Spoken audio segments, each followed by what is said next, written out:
माँ, मुझे भूख लगी है। ये आवाज़ सुनते ही विवान के कदम वहीं रुक गए। उसका दिल जोर जोर से धड़कने लगा। विवान 35 साल का पिछले 5 साल से दुबई में काम कर रहा था। दिन रात मेहनत, जलती गर्मी और परिवार से दूर रहने का दर्द, सब कुछ उसने सहा था। क्यों? सिर्फ अपनी पत्नी काव्या और अपने बेटे आरुष के लिए।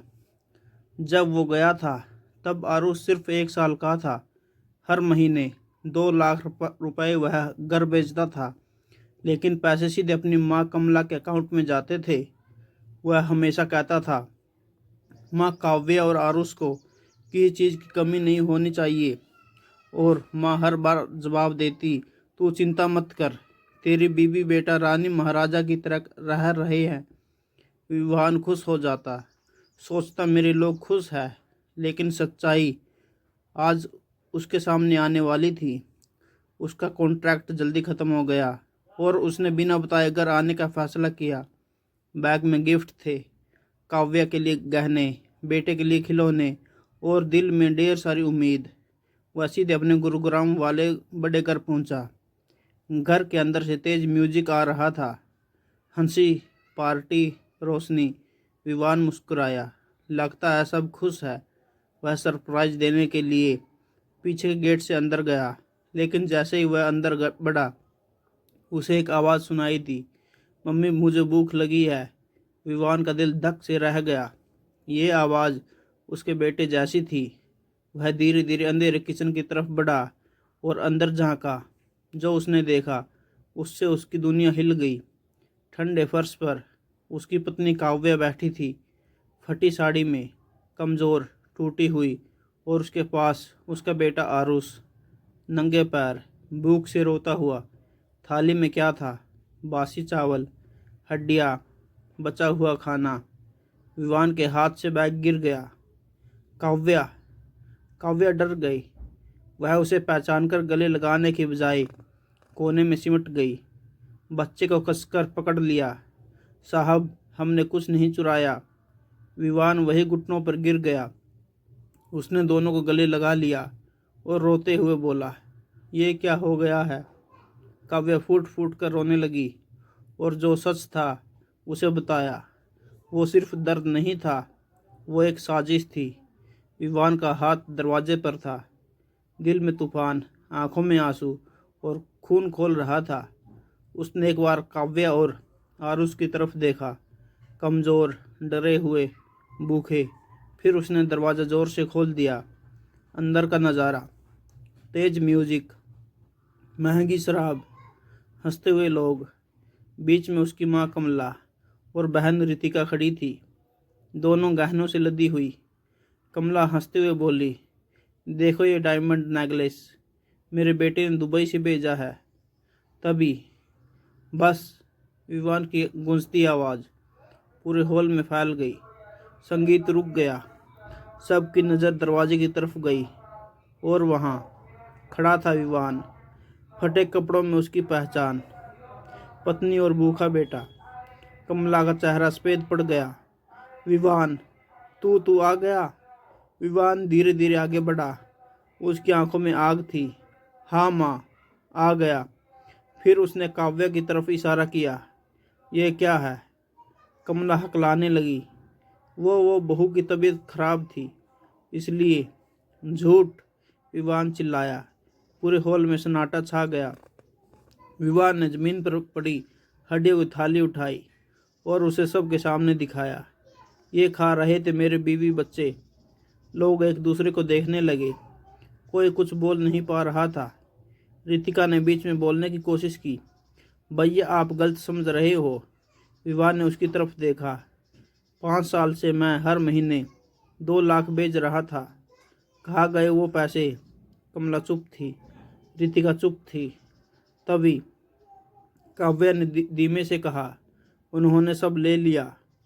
पूरा हॉल जम गया। विवान की मुट्ठी कस गई। तुमने मेरी पत्नी को नौकरानी बना दिया, मेरे बेटे को भूखा रखा।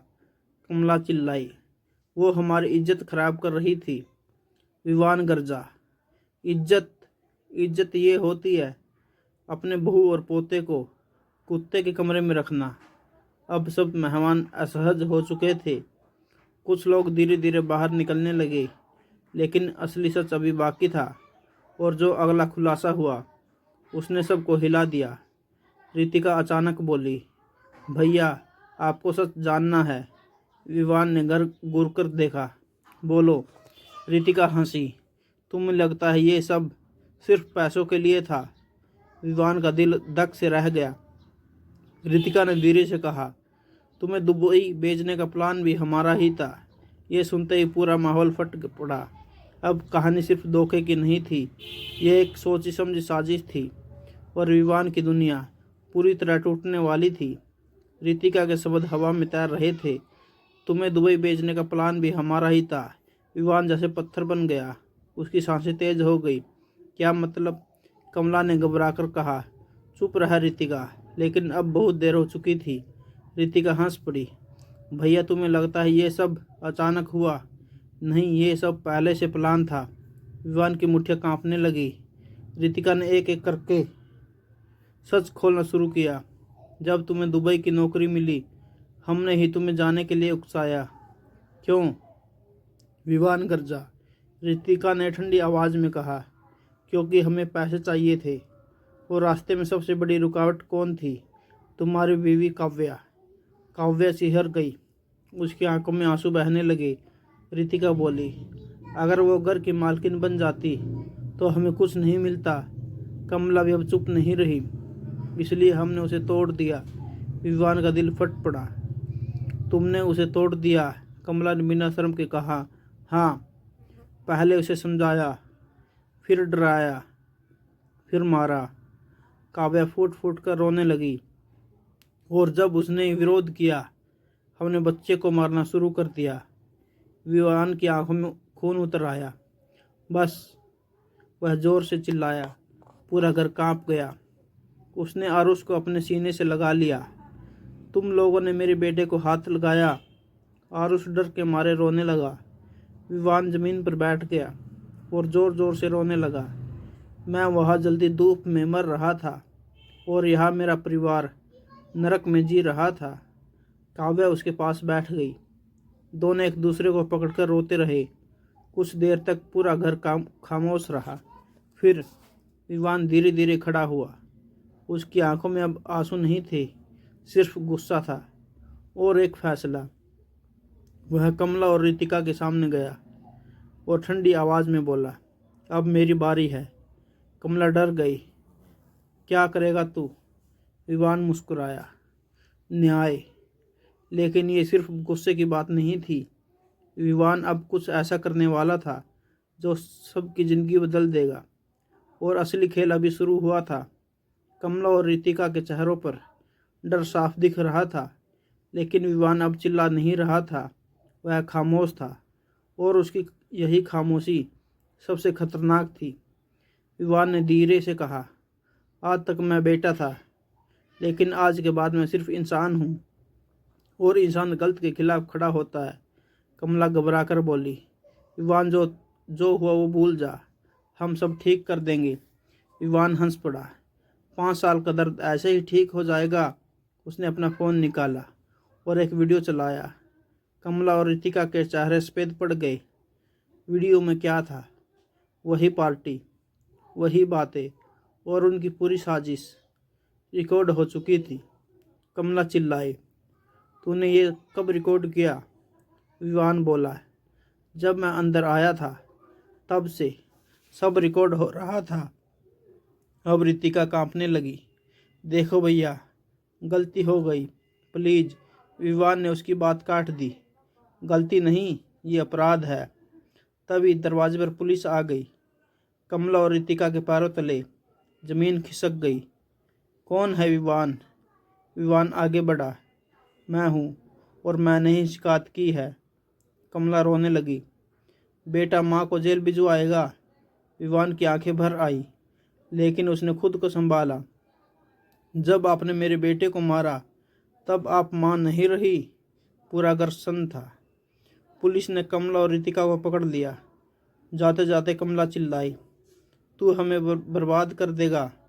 विवान ने शांत आवाज़ में कहा, आपने पहले ही खुद को बर्बाद कर लिया। दरवाज़ा बंद हुआ और घर में खामोशी छा गई। काव्या धीरे धीरे विवान के पास आई। अब क्या होगा? विवान ने उसका हाथ पकड़ा। अब सब ठीक होगा। घर में अब सन्नाटा था, न कोई शोर, न कोई डर, बस एक लंबी खामोशी।